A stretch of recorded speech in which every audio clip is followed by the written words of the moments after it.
दोस्तों, अगर मैं आपसे क्वेश्चन पूछूं कि पॉपी प्लेटाइम का मेन विलन कौन है, तो आप लोग के मुंह से प्रोटोटाइप का नाम निकलेगा। पर मैं अगर कहूं कि प्रोटोटाइप मेन विलन नहीं है, तो आप यकीन नहीं करेंगे। इसलिए इसके समझने के लिए मेरे पास एक थ्योरी है।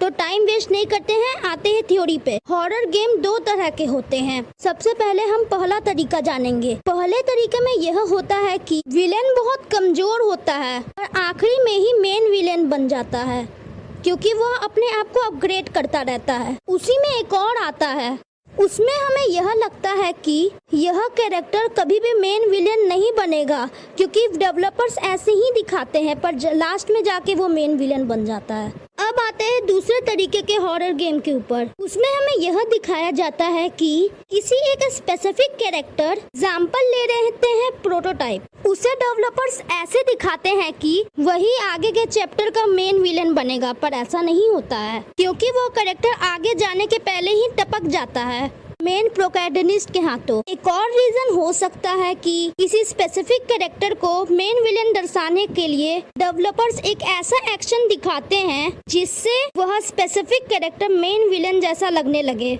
और उसमें अलग अलग वॉइस लाइन डालते हैं जैसे कि लगे कि वह मेन विलेन है, पर ऐसा नहीं होता है।